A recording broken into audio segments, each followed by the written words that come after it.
أعوذ بالله من الشيطان الرجيم بسم الله الرحمن الرحيم الحمد لله رب العالمين وبه نستعين والصلاة والسلام على أشرف الأنبياء والمرسلين سيدنا ونبينا بالقاسم محمد وعلى عترة الطيبين الطاهرين المعصومين اللهم صل على محمد وآل محمد وعجل فرجهم أما بعد السلام عليكم ورحمة الله وبركاته.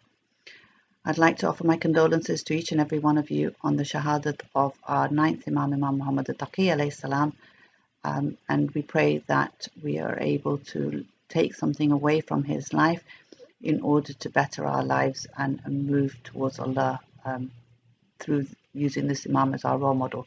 And this is one of the reasons why I have decided to look at Hajj, bringing it home, in honor of this Imam, because of the debate that he had with Yahya ibn Ahkam, the chief judge at that time, where Yahya asked Imam what was the kafara of a person in ihram hunting.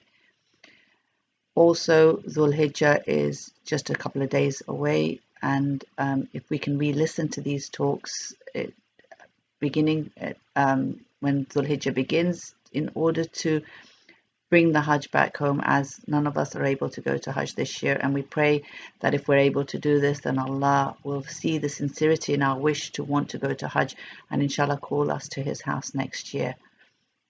Let us start with looking at the rites of the Hajj Tamattu that is done after the day of Eid, and this is the final talk of the 8 talks that I have done for this series.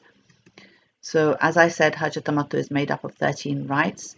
We have looked at the first 6 and now we're going to look at the next 6, which are all done after the day of Eid.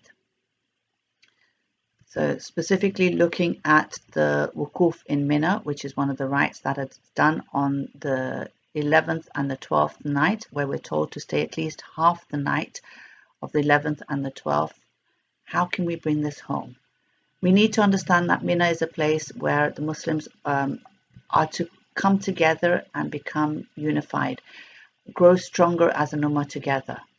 When we have looked at unity previously, we've looked at unity within ourselves internally, so bringing unity within my heart so that my heart only has the love of Allah. Then we looked at unity with my actions and words, my words and my actions, so that whatever I'm saying, I'm actually living by. And then we looked at unity within my immediate family, where we looked at worshipping Allah together, learning about Allah together. So either doing Salatul Jama'ah or having some sort of discussion where we're growing towards Allah together. Then we looked at unity within the extended family and the community. And here we looked at connecting to our extended family and community and just remembering them in our du'as and sort of just building a relationship with each and every one of them. Then we looked at unity within the Muslims, where we looked at the praying for each other and helping each other, and we focused this on the hadith of the Holy Prophet sallallahu alaihi wasallam, where he says that the ummah is like one body, and if a part of the body is hurting, then the whole body is in pain.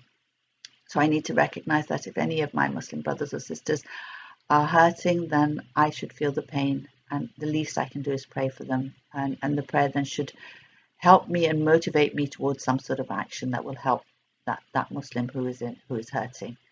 Now I'm looking at unity within mankind, and here I'm looking at every soul that God has chosen to create, seeing the beauty in that soul and connecting to that soul, learning from that soul, because there is a reason that soul was brought into my life. So what lesson can I learn from that soul?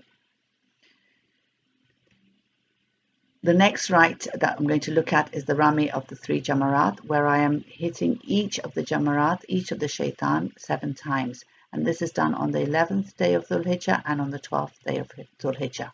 How do I bring this home? Again, I remind myself about how busy it is near the pillars, near the Jamarat, near the shaitans. And this is a reminder for me that it is not only shaitan that I have to fight, but it is others who may be working for shaitan knowingly or unknowingly. It is easy to see those who are working for shaitan who are outside my beloved ones.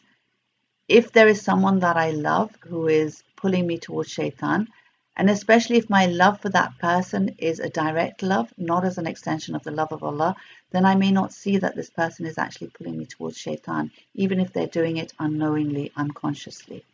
So I need to make sure that all my loves are an extension of the love of Allah, and that way, whenever anyone asks me to do something which may pull me away from Allah, then I will recognize that action for what it is. That person asking me for something that is going to be detrimental to me, and I will pull away from that. I need to recreate the story of Surah Fil, and here I'm looking specifically at me as the bird who is trying to carry all 3 stones. So not just content with 1 or 2, but actually coming out of my comfort zone, doing the maximum that I can, even if it's uncomfortable for me, connecting to Allah, and therefore realizing that there is no problem, no shaitan that is too big for me to be able to fight. I need to remind myself that it's a constant jihad with myself, where I'm constantly fighting my nafs, whether it's to do with big, medium or small sins, because any kind of disobedience to Allah will be detrimental to my soul.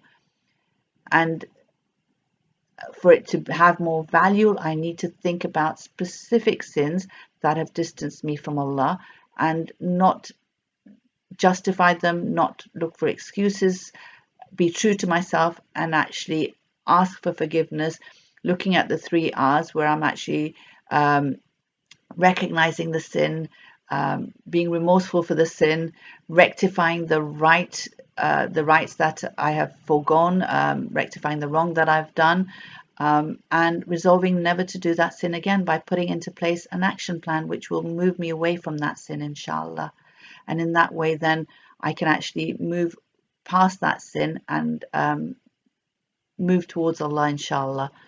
The next thing is the rite that I want to look at is the Tawaf of Hajj. It's Salah and Sa'i.